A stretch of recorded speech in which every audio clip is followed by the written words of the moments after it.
आज हम बात करने जा रहे हैं एक ऐसे इंसान की जो फिनटेक दुनिया के किंग कहलाते हैं, अशनीर ग्रोवर। एक ऐसी कहानी जो सिर्फ सपनों तक सीमित नहीं रही बल्कि उससे भी आगे बढ़कर एक रियलिटी बनी।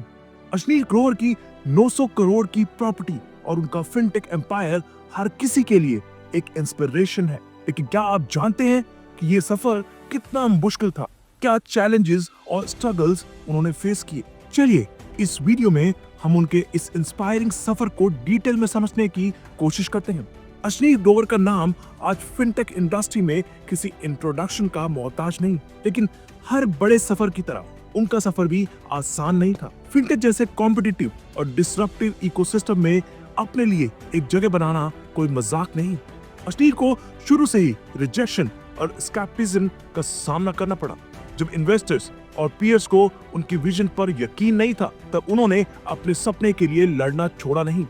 एक वक्त था जब लोग उनसे कहते थे कि ट्रेडिशनल बैंकिंग सिस्टम को डिसरप्ट करना एक इम्पॉसिबल मिशन है, लेकिन अशनीर ने इसी रिजेक्शन को अपनी स्ट्रेंथ बनाया। उन्होंने अपनी स्ट्रेटजीज को रिफाइन किया, नए आइडियाज पर काम किया और एक ऐसी टीम बनाई जो उनके सपने को अपना समझ सके। अशनीर का मानना था कि फिनटेक सिर्फ टेक्नोलॉजी का खेल नहीं बल्कि इंडियन कंज्यूमर की नीड्स और एस्पिरेशंस को समझना सबसे जरूरी है। उन्होंने ऐसे प्रोडक्ट्स बनाए जो यूजर फ्रेंडली थे और इंडियन मार्केट के लिए टेलर मेड थे। उन्होंने प्रॉब्लम्स को सिर्फ आइडेंटिफाई नहीं किया बल्कि उनके सॉल्यूशंस के लिए एक नए अप्रोच पर काम किया। अशनीर का सफर एक रिमाइंडर है कि रिस्क लेना और उनसे सीखना एक एंटरप्रेन्योर की सबसे बड़ी क्वालिटी है।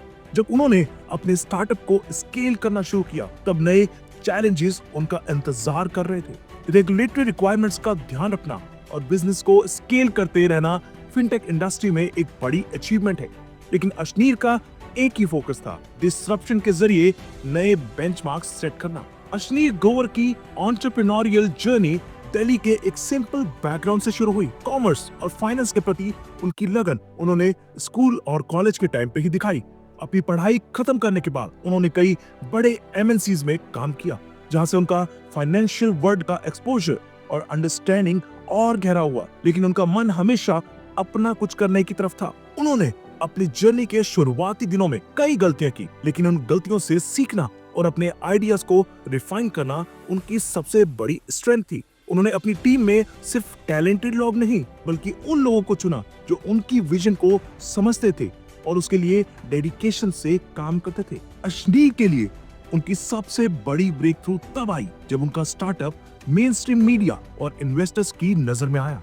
उन्होंने इंडियन फिनटेक कंज्यूमर्स की प्रॉब्लम्स को समझकर एक ऐसे सॉल्यूशन प्रोवाइड किया जो ट्रेडिशनल बैंकिंग सिस्टम को कंप्लीटली चैलेंज करते थे। उनका विजन सिर्फ एक प्रॉफिटेबल बिजनेस बनाना नहीं था बल्कि एक ऐसे इकोसिस्टम को डेवलप करना था जो इंडियन कंज्यूमर्स के लिए एक्सेसिबल और रिलायबल हो। अशनीर के स्टार्टअप का आईपीओ एक हिस्टोरिकल मोमेंट था जो उनकी डेडिकेशन और मेहनत का सबसे बड़ा प्रूफ था। यही वो मोमेंट था जब उन्होंने अपने सपनों का 900 करोड़ का एम्पायर खरीदा, जो एक फिनटेक एंटरप्रेन्योर के लिए किसी सपने से कम नहीं। अशनीर की कहानी एक रिमाइंडर है कि अगर आप अपने सपनों के लिए फोकस्ड और डेडिकेटेड हो तो कुछ भी इम्पॉसिबल नहीं।